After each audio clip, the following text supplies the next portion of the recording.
open the checkbook and pay for it because we replaced the antenna about 6 years ago. Cost us $2,000 for somebody. Oh, well, I would have almost expected more, but yeah, I mean, that's a commercial tower. There don't anybody near it. Well, no, there was a work party that day, and we latched onto it. So that's how we got it for quote cheap, I guess. But, Oh, okay. So there was a crew there. It's just yeah, I mean, it wasn't us, that's for sure. yeah. Now, the paoli stuff we did, which probably indicates the time that it was done. I don't think you could do that anymore. Even on a roof? I don't even have a key to the mechanical room to get in there. I have to call security and all that good stuff. Yeah, well, that's what we had to do with Bryn Mawr. Right. My guess is now with Bryn Mawr, you probably need to make an appointment with security. This is when you can come in. Right, because security is a lot tighter than it was when I was rolling in on Sunday night. It's the only thing that's there is a 220 repeater signing WB3JOE, which we don't even list on the website. Yeah. So definitely it is. It's a stealth repeater. Yeah. So we go up and take out what we can take out. And, oh, come on. That stuff's got to be 40 years old if it's a day. I have no. Oh, yeah. Get rid of it. But don't leave it. You don't want to leave it. I thought we just, pull the plug and hit it with a hammer. It'd be easier. Drop it over the side of the building. At least sell the duplexers. You can always get money for a duplexer. Sure. I'd like to have it, but and I'll help you take it out too if you want. All right, I'll take you up on that, Bob. All right, there we go. We got a 3-man crew. That's more than you've had for a while. We're gonna go up and pull it. It's old. I'll just feel a lot better when it's disconnected, to tell you the truth. Unless they've already disconnected it since the last time I checked. Yeah, I think I heard it up there.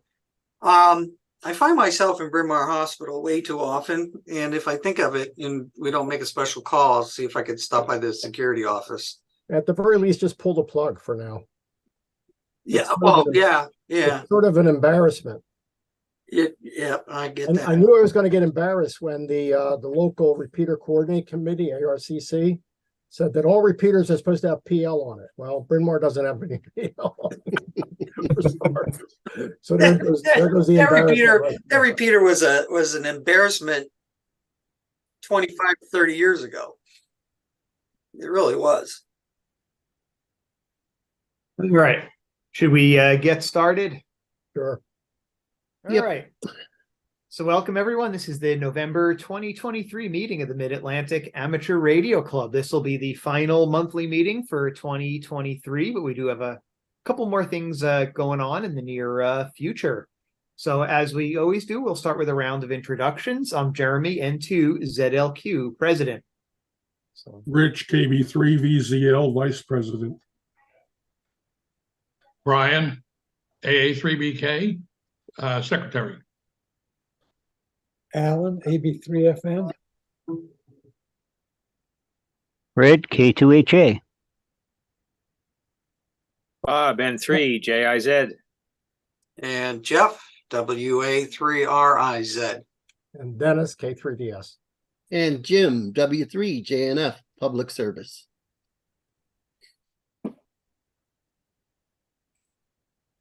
All right. I think we got everybody there. So anyone on YouTube can check in as well if they would like.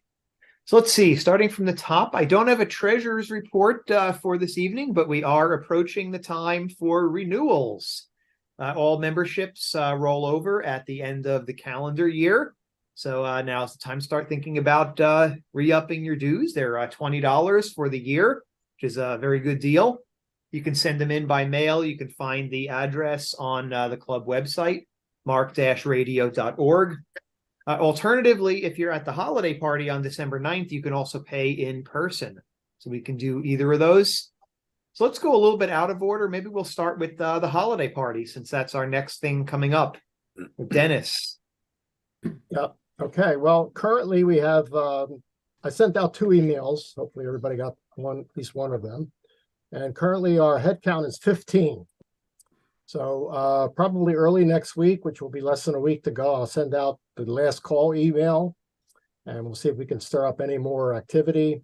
I think we could still secure the room because 15 is better than 3 or 4, whatever. But, they were saying more like 25. You know what that room's like. So it is a that room could handle 50 people, no problem at all. So, but I'll send out one more circulating email and see what happens. But it's Saturday, December 9th, 12 p.m. sharp. Should last about 2 hours or so. There, and that's what it always does. And a good time will be had by all. All right. Wow. Sorry, I'm late. What's your current count, Dennis? 15, 1-5. And how many do we have to have? Well, we have to have 75. That's our membership, but we don't have that. So, I mean, how many do we have to have? Well, I always quote them around 25 to 30 so we can get that big back room. Yeah. So But how many people they want to see to give us the big back room? I don't know. I told them to ask questions. Oh, okay. Okay. We'll go with 15 or whatever we get. And if they say that's not good enough, I guess we'll all be at Nifty 50s next year or something. I'm not sure. We'll see. Okay. Can we eat for two? If you'd like to pay for two, I guess you can take one home. Sure. That's a good idea. Yeah. Did you say this was? The club will pay for it. That's good. That's good. Did you say this was for Andy's? The same place that you do? Where would you? Who's asking that? This is Jeff. Where did you say it was? Oh, if you check the website, we go because it's in Newtown Square and I can run over there. There's a Uno's Chicago Grill right on Westchester Pike in Newtown Square. Okay. And they give us very nice accommodations. You guys who have been there before know that. There's a private back room. We have the whole damn room to ourselves, widescreen TV for football. And you can order off the menu as long as you don't order the $25 entrees. It's okay with me. Nobody's going to take in an HF rig and hook up their waterfall? Only dueling HTs are allowed. Only do. Okay. You notice that nobody brings an HT to the holiday party anymore. Hey, wait, whoa, wrong. Okay. Nobody but Ned brings an HT. Okay, good. But can you get anything? Oh gosh, no. that a challenge? 06. Well, I'll send out, as I said, a circulating email early next week, and I'll have the current list of people that have signed up, 15 in total, and hopefully we'll see what happens over the final week going into the 9th. Question. Yeah. Is the club rule that I can't invite a guest like the president of the MARC of the MARC Newtown Club? Well, actually, that happened last year, and as a how should I put it? As a courtesy to the president. By the way, Aunt Tenaglia I've known for 60 years, so maybe 50 years. We go back to Yaden together. I knew her when she first got her license and all. But anyway, what happened last year is, as a courtesy to them, we just charged them the MARC rate, which was $10, which came as a surprise to them, but that's what everybody else was paying. But they paid it, and that was fine. So it would be okay if I invited her again? Absolutely. Just remind her that we'll give the courtesy, and for $10 she can come. And Okay. actually, Vic can come too, but he eats a lot more, so I'm not sure. Not sure $10 is okay there. We'll see. No problem. That's what we did last year. As I said, it came as a surprise, but I know Vic and going back to Yaden in the 70s, so it's been a while. No problem. I've been including a reminder about the holiday meeting in my notice that I send out during the week for the net. Yeah, I saw that. Also, I include any activity that's coming up next couple of weeks. So there, you should be All right. getting getting the word out. I think All we're right. okay because 15 is not 5, and they'll be relatively happy, And you know what'll happen? Typical server schedule will probably have just one server instead of 2, but they'll be happy. Everything will be okay. If it was, 5 people, I would just cancel the whole thing. But 15 and whoever else we can rustle up, let's go have a good time. All right. Thanks all. Thanks, Dennis, for putting this together. It's a great thing to have at the end of the year. So let's see. While you're on the floor, how about a little update on repeaters? We should. Yeah, we should definitely have them. Yes, I agree. Everything is operational except for the power amplifier on 06, which I pulled several months ago. I haven't done a thing about it. we're running 4 watts to the antenna and nobody complains. So I don't know what to say about that. It goes to show you how much power you really need. And as I keep telling people, when you run 4 watts, we're running 4 watts to the antenna because the exciter, which is the Kenwood repeater, has actually been screwed back to about 8 or 9 watts to drive the crescendo amplifier. We could actually screw that back up to run 20 or 25 watts if we wanted to, but at 8 watts, 9 watts, it's basically loafing along. And as I keep telling people, when you run less power output, the receiver is a hell of a lot more sensitive. So that's what you get in return. I'll get to it eventually. I'm not sure what the problem is, but I'll get to it eventually. We also have a replacement duplexer for Darby for the 440 repeater, which we purchased from Jeff, and that'll be being installed probably in the new year early. That's just a plug and play, hopefully. That's the 440 duplexer? Yeah. All right. And then we'll turn around and sell the existing one, which dates back to the late 70s. That was put in under the DCARA guide. We'll put on eBay. Works great, even though it has 3 dB of loss, but that's okay. Yeah. Works great. eBay. All right. Thanks, Dennis. How about public service? Jim, did you have any updates? No real updates. I just want to thank everybody that participated last year. I think we had a fairly good year. Obviously, next year I'm looking forward to more participation. The events that we did cover, we covered barely in some cases. So yeah, just a little bit more participation. So see what I can do to drum that up. As far as upcoming events, nothing is imminent. So I really won't say anything about that. So basically that's it. All right. See, I've got VE testing. So Dick, K3ITH has been our VE liaison for quite a while. So he indicated a desire to step back from that. And I believe Brian will be taking over starting next year. So Brian, did you want to say a few words? If you're unmuted, it works better too. I just stepped up to the task. What can I say? Nobody else seemed to want it. And it's probably our best source for new members, potential new members, if we work at it. Yeah. I've thought about whether we should go to the online testing, but I've decided, at least for the first part of next year, we'll stick with in person, because that's I think that's a better way to get recruits. Brian, do we still have an in at the police station there that Dick actually negotiated, or what are we doing about that? I'm going to have to confirm that with Dick and probably Lou. Otherwise, keep we're going to me have to find a new venue. But I think we still do have a. Dick indicated, I thought he indicated to me that we were okay to stay there, but I need to confirm that for sure.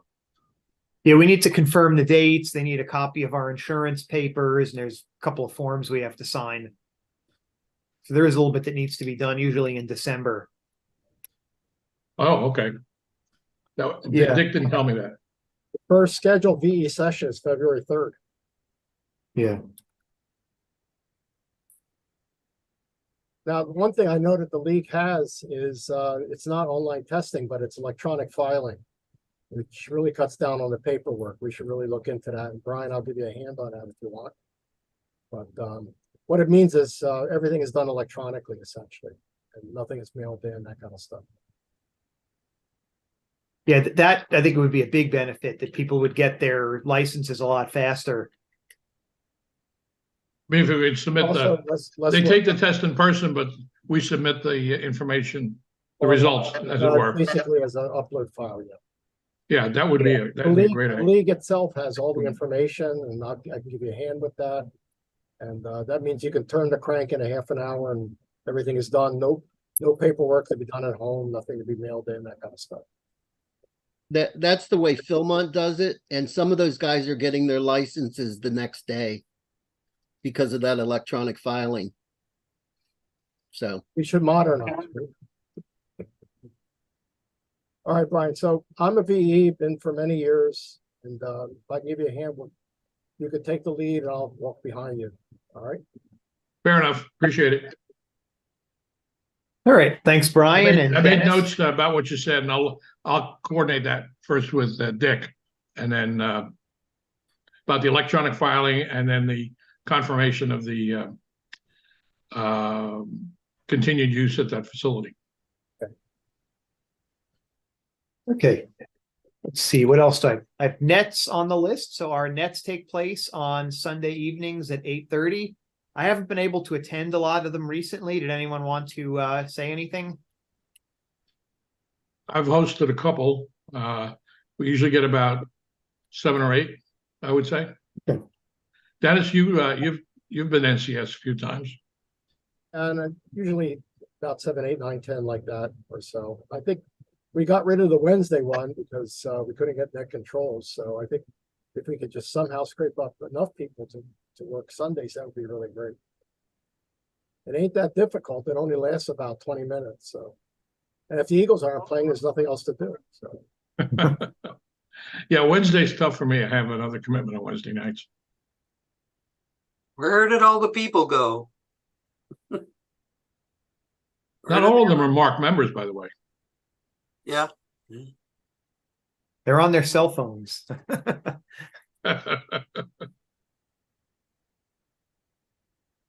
All right, are there any other items before we go to elections?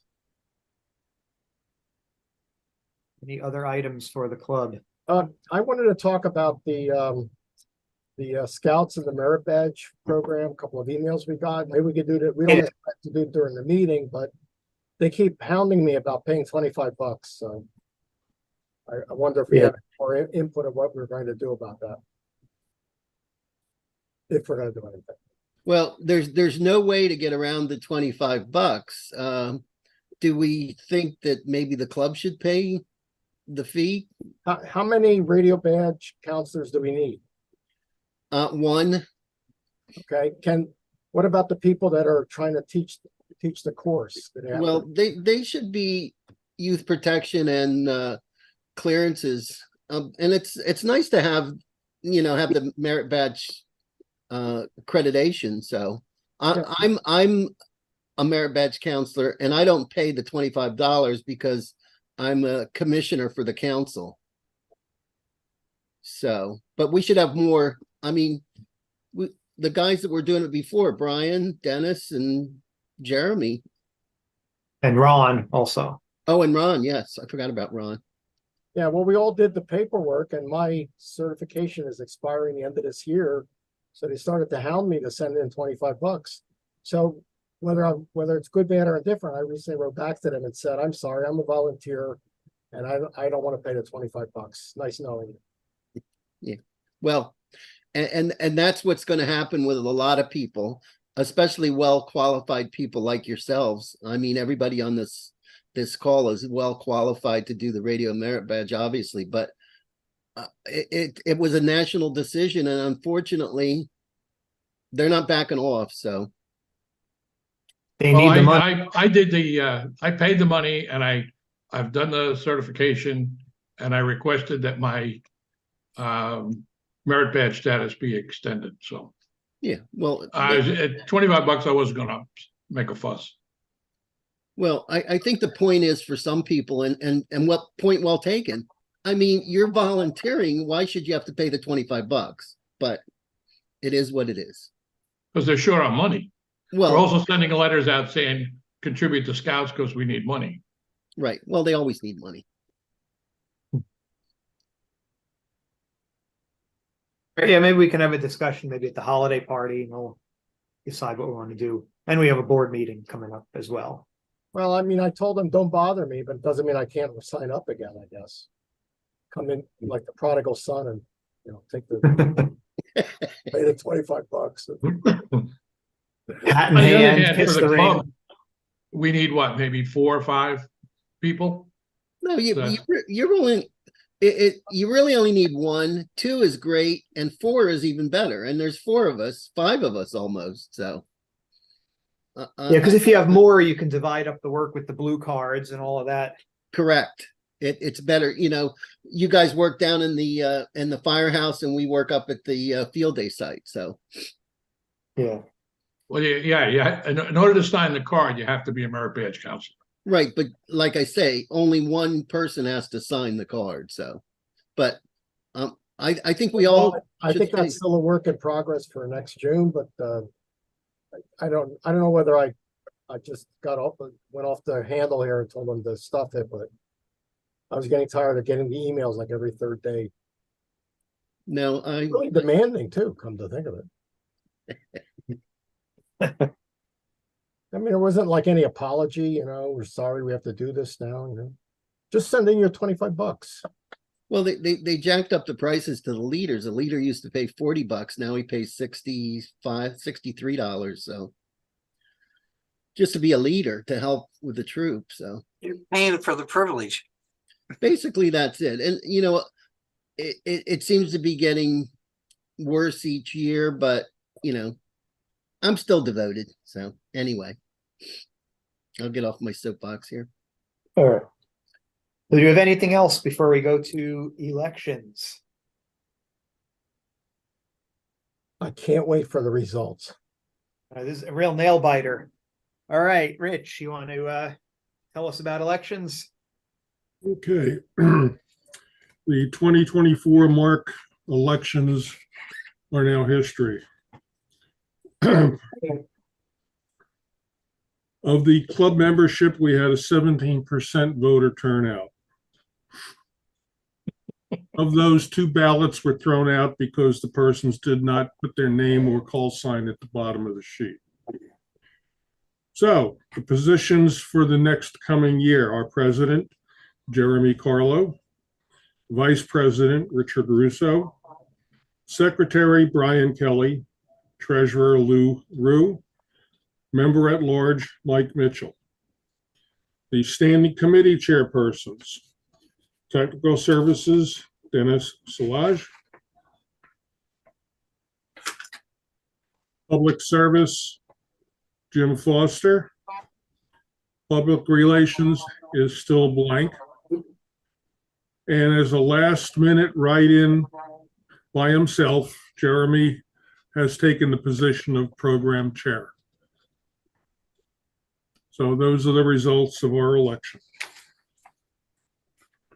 Okay. All right, thanks, Rich. Yeah, that technical services was a real nail biter. We had so many candidates for that. All right, thank you, Rich. Election.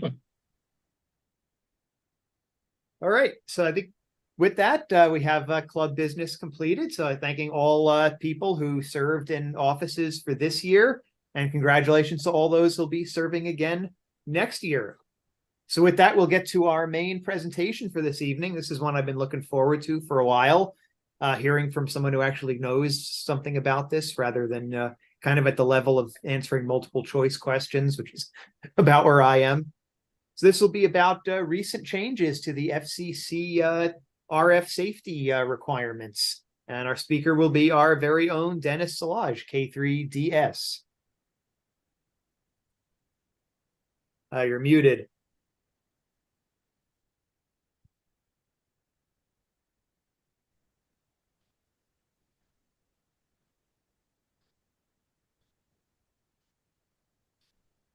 Here, share screen. Share screen. I can do that. Yes, I can do that. Okay, hopefully you can see that. Yes. Yes. Let's see if we can get it running here.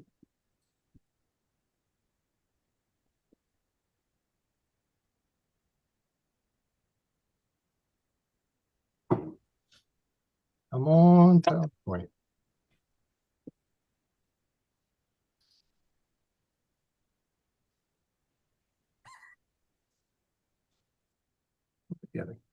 Okay, so you can see that? Yes. All right, great. Okay, let's go back.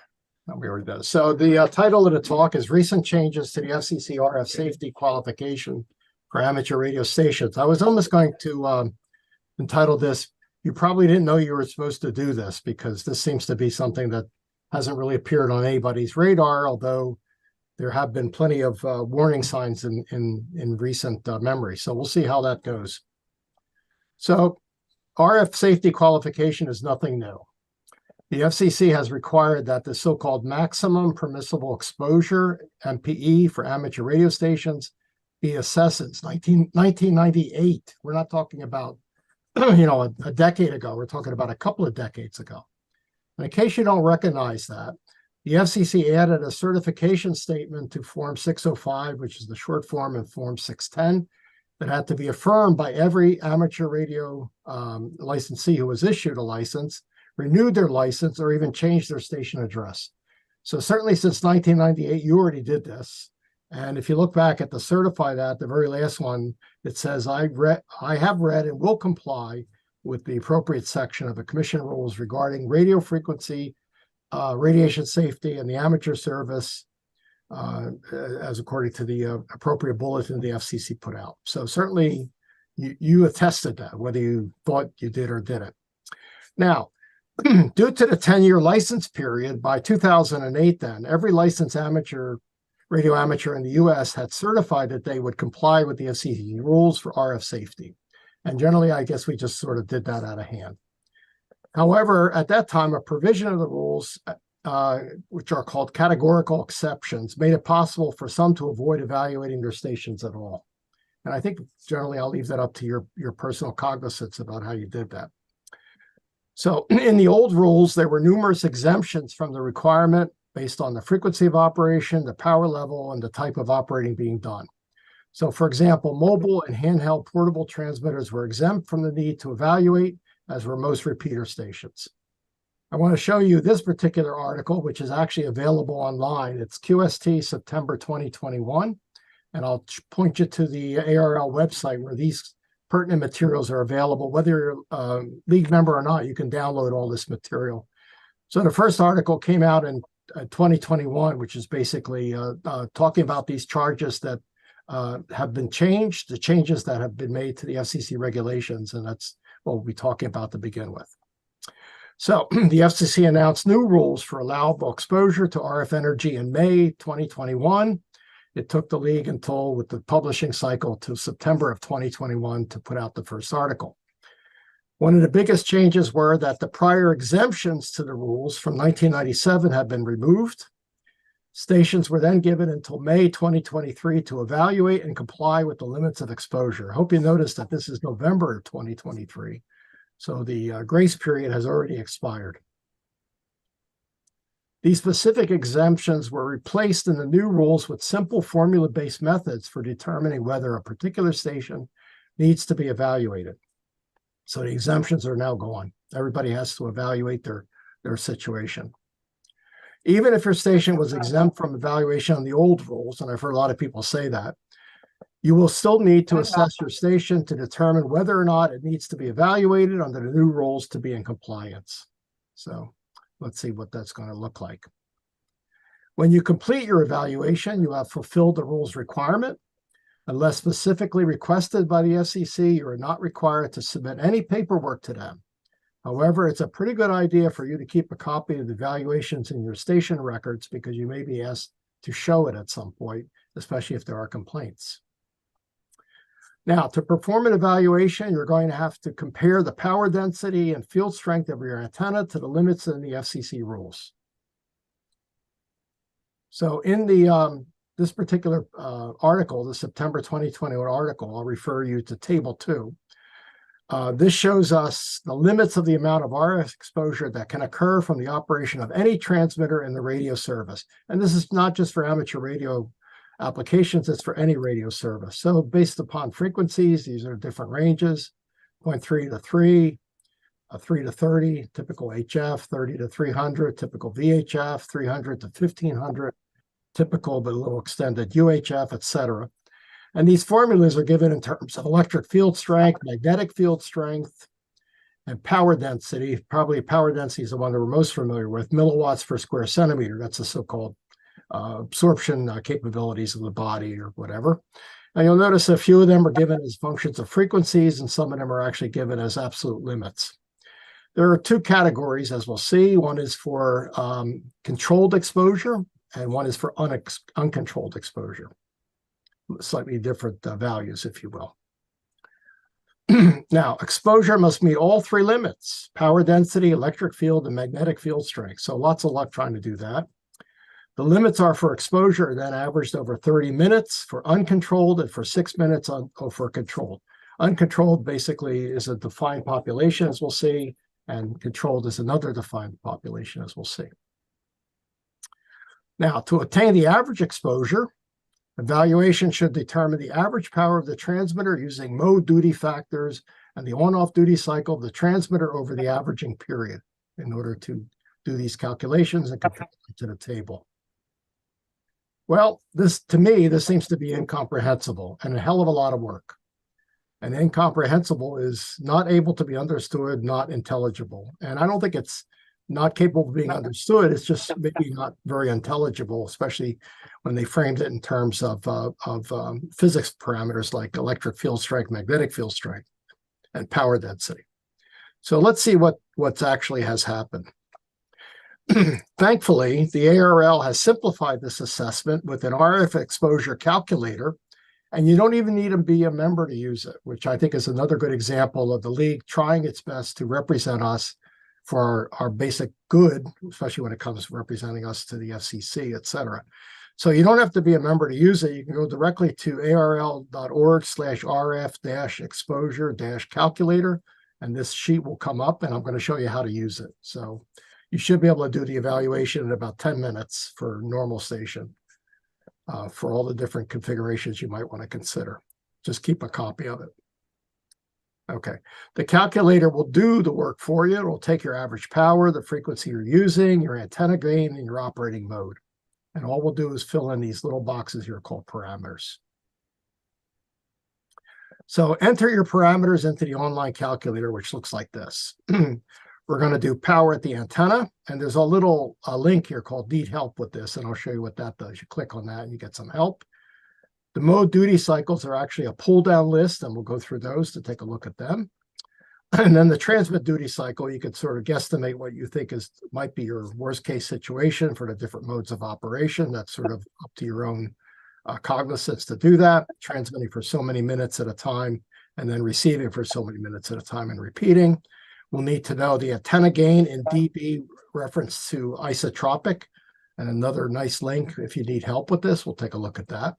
And then finally, the operating frequency. Entering all of those parameters into this online RF exposure calculator, hitting calculate, produces the results, and you're literally done.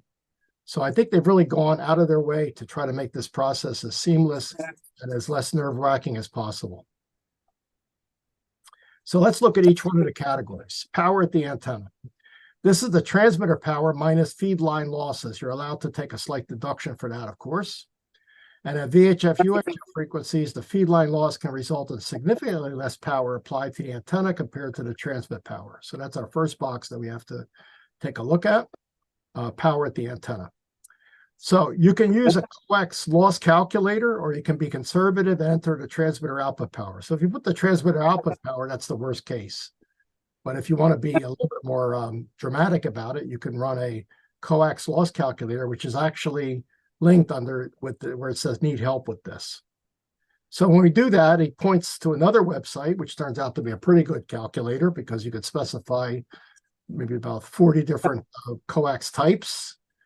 For example, Belden 9913 or Super RG8 is pretty popular. I did a line length of 100 at a 2-meter frequency, a 1-to-1 match, we'll say, for reflected power, and then about 100 watts coming out of the transmitter. And then the results come out after I hit calculate. It'll tell me what the total loss is in dB for the line. Also, if there's any loss due to SWR, reflected power. And then you'll get a nice number here for the transmitter power at the antenna, which we'll use in the parameter calculation, as we'll see. And we're going to do 3 examples. The next block is the mode duty cycle. This is a pull-down list. So basically, the league has taken a look at some different possible configurations. For example, Conversational single sideband with no speech processing, they'll take it as about a 20% duty cycle, which includes our voice characteristics and the syllabic duty factor, how we actually speak. Unless you're talking to someone from either 5-land or 4-land, because their duty factor is slightly higher as a result. Y'all. Okay. The next line, so the mode duty cycle going through, if you pull down the list on that online RF calculator, exposure calculator, conversational single sideband with heavy speech processing, we'll try 50% duty cycle, which includes the voice characteristics and the syllabic duty factor. Voice FM, because it is frequency modulation, not amplitude modulation, is 100% duty cycle. And even AFSK single sideband, for example, FT8 in the various digital modes, is 100% duty cycle. So that's what our mode duty cycle calculations would look like. Conversational CW, another pull down, 40% duty cycle, carrier always on, commonly used for tune-up, try 100% duty cycle. And for other cases, if you want to be worst case, just as we did for the transmitter power, we could just put in 100% duty cycle as the worst possible case. That's the mode duty cycle. For the transmit duty cycle, to figure out your percentage of transmitting, enter the number of minutes you usually transmit, followed with the number of minutes you usually receive. This affects the average output power. This is a little bit more speculative, of course, so we'll have to leave it to your best devices to put whatever you think. If you're in a round table, maybe you talk for 2 minutes and then wait for 20. Who knows? But that'd be up to you to put in what numbers you want to be in here. You could put in a 100% duty cycle just to see what the worst case could be, for example. Okay, next block, we only have 5 parameters to enter. The next block is the antenna gain in decibels reference to isotropic, and your antenna gain in dBi. You can use the manufacturer's free space gain in dB reference to isotropic if available. You can also use your own or the manufacturer's antenna model, or you can hit need help with this, and a very nice chart comes up on the ARL website, which lists some common antennas. For example, half-wave dipole, various elements, Yagis, delta loops, G5RV, very popular, quarter-wave vertical, whatever. So finally, if you have no idea what your antenna radiation pattern looks like, you can use this table as a first approximation to see how bad it could be. You can then go back and refine your input and as you research your situation over time. Okay. The very last thing is probably the easiest to put in, your operating frequency in megahertz. You put all that in. That completes the parameter entry, 5 in total, as we said. Hit calculate, and the online calculator produces results. Now, let's talk about the controlled and uncontrolled environment. The RF safety qualifications are now presented then for 2 different categories, controlled and uncontrolled. The FCC has determined that amateur radio operators and the members of their household can be evaluated to the higher or controlled exposure limits. So those controlled limits are actually higher exposure limits, provided as long as you have provided them with RF safety instructions and training. I always yell up to my wife when I'm on CW, so she can not get too close to the antenna. For the uncontrolled exposure limits, there are for everyone else like your neighbors. So here's Bart Simpson and his neighbor, of course. So those are a little bit higher because they basically are uncontrolled. They have no idea that you're on the air. So that's why they're higher exposure limits. Okay, so let's do some examples just to see how easy it is to crank the numbers. Do some common examples. So example 1, we'll do a 40-meter half-wave dipole with 100 feet of RG58. That's so you can hang on the Ballon matching unit and not pull the antenna out of the trees. Running 50 watts with FT8 on 7.074 megahertz, if you will. So I do my power calculation. Need help with this? This calculator comes up. I'll call for Belden RG58C. 100 feet, 7.0474 megahertz. We'll say it's matched. We'll say we're pumping 50 watts. And essentially my power calculation is about 37 watts or so to the antenna. So we're going to do FT8, which is AFSK single sideband. We'll do a duty cycle of 100%. So here we are in our parameter chart. We've already entered around 37.4 watts for our transmitter power at the antenna. And we'll take the duty cycle at about 100%. Now, the next problem is you normally transmit in FTA for 15 seconds on and then 15 seconds off. Well, when I looked at the pull down list, they don't have 15 seconds. So I'll just fudge it a little bit. I'm going to use 1 minute on and 1 minute off because that's still a 50% duty cycle. We'll just use it that way, if you will. The next block is the antenna gain in dB. And a half-wave dipole has a gain of 2.15 dB from the chart. And the chart was this chart right here. So half-wave dipole, 2.15 dB. And we use that in the calculation. So with that, we've entered our parameters for a typical case. A 40-meter half-wave dipole. We notice we haven't had height or anything like that or anything environmental. We're just going to get what the actual exposure limits would be for this particular setup. So we hit calculate. And this is what we get. These are the results charts down here. This is the chart that was actually appearing in the website. The website says that the power density after doing this particular calculation is about 17.98 or so milliwatts per square centimeter. And in fact, that's nothing more, according to the chart, than 900 divided by frequency in megahertz squared. So obviously I did the math and that's what we do get. And then the rest of the numbers are done by the calculator itself. It's telling me my minimum compliance distance is 0.6 of a foot. Well, that's not even 12 inches. So try not to hug your dipole. The minimum compliance distance in meters, they also give you that in meters if you want to do it, but we'll just go with the feet. So 0.6 of a foot. So that should be pretty good. For the controlled environment, oops. Question? Yeah, go ahead. If you're using a any kind of antenna with direction, do those minimum compliance distances, does that apply in any direction or just on the main lobe? They're taking it as the maximum exposure, yes, the maximum lobe. So obviously that would be even better at the minimum lobes and things like that. This is so depending on how you had your antenna configured, if the main lobe was pointing someplace where people couldn't be. That's right. And that's going to be up to you to evaluate it. But this uses the main lobe as the first estimate. So even that's for the main lobe.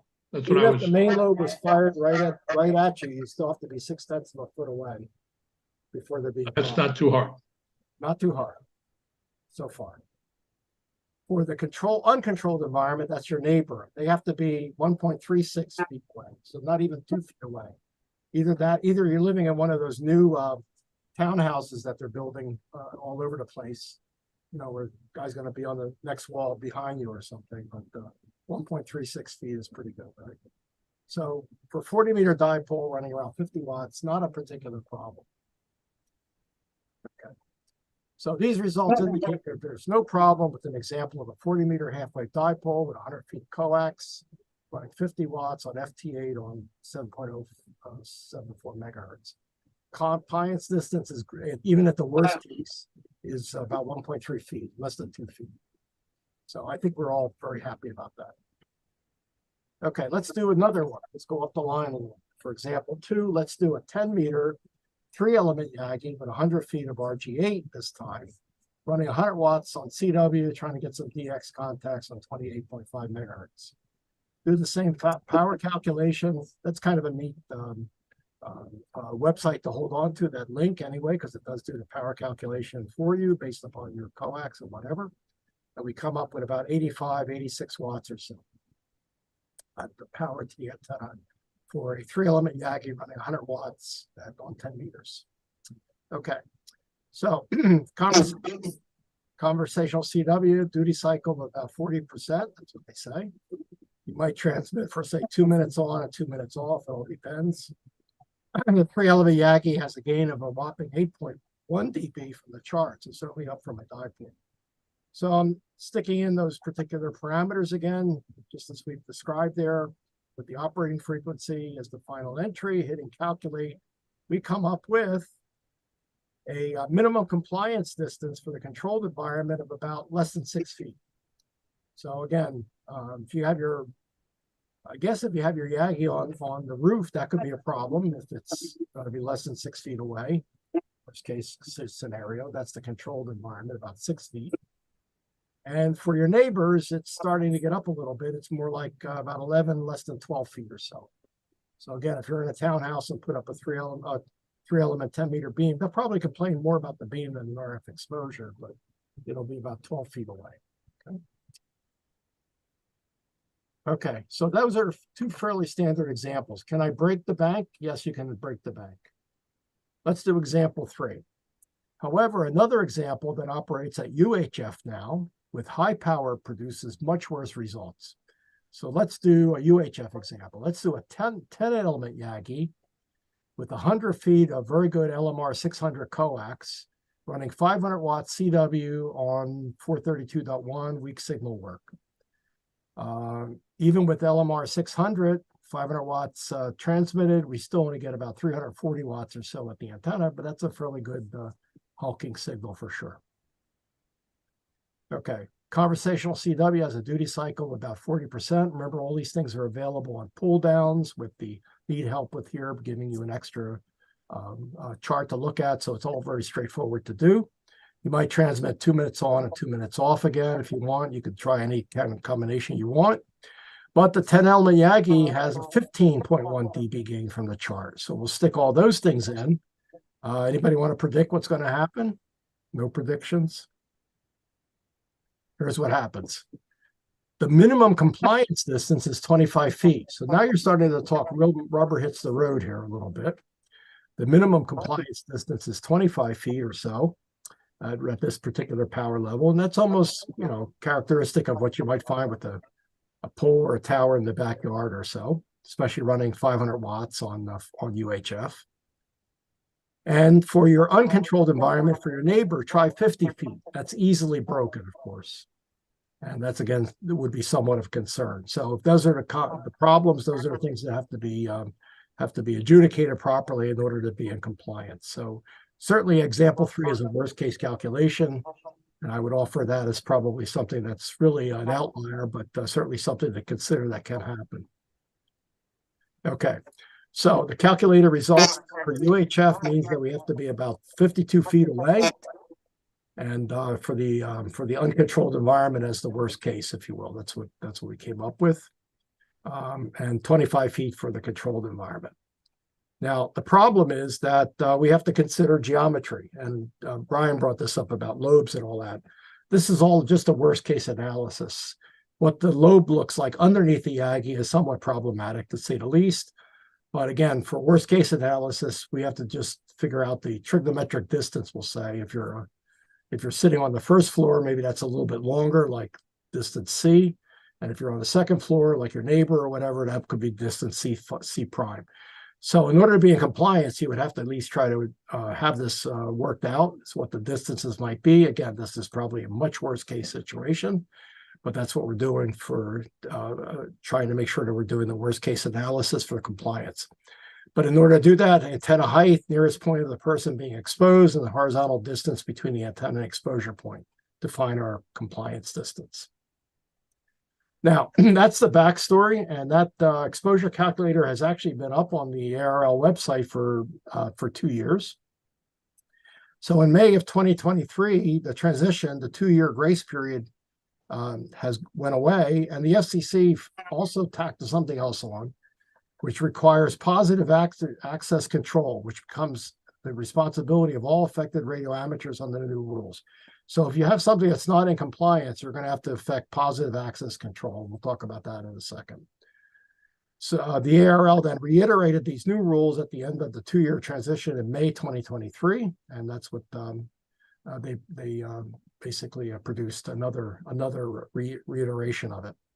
If the location is identified as causing excessive exposure to people within it, like, in a typical block type layout, you're running 500 watts on 432 or something, you're going to have to post signs and talk about no authorized entry, keep people away, and all the above. That is going to be your requirement to do if you don't meet the compliance, if there are compliance issues that could be affected. Okay. Now, that's the bad news, I guess, if you really have a really bad case. However, to me, it does not seem that a typical amateur radio station operating conservatively would not be in compliance. So I think basically if you're operating, typically you would be in compliance. But no matter what, you have to have the documentation available if requested. So work through your current situation. I already did mine. I've got a 3-element Yagi and a couple of verticals on VHF, UHF. One actually is on the peak of the roof, which is a little bit closer. But fortunately, my neighbors are much farther away, so I'm easily in compliance.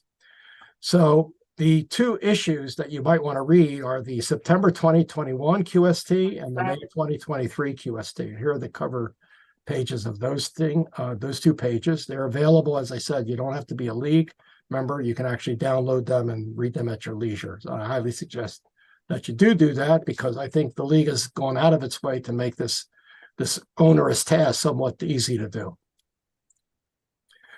Finally, there's something else that's really interesting.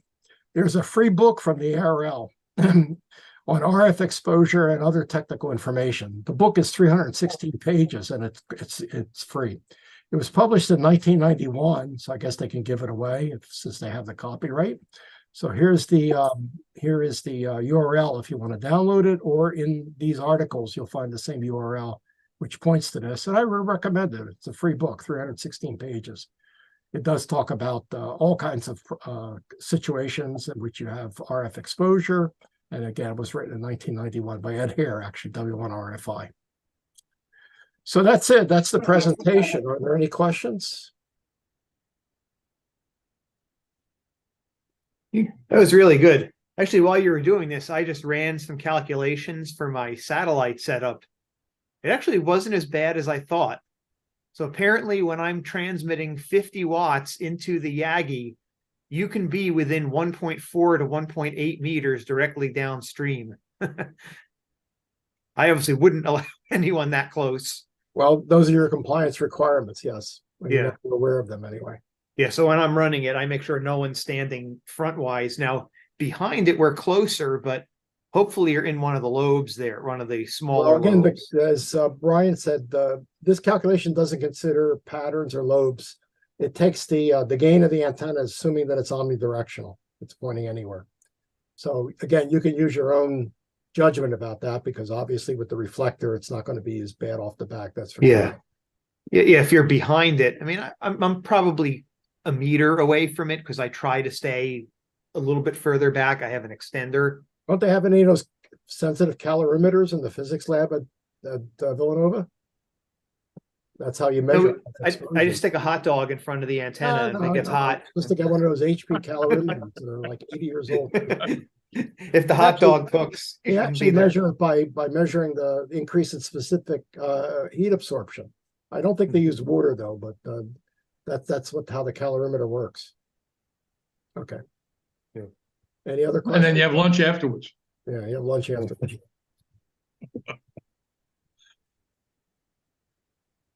Well, we used to joke when 900 megahertz microwaves came out that we could set up a communication system. We can use a raw potato in the microwave, and then open and close the door, and then cut the potato up and read the code that's inside from another microwave transmitting maybe down the block.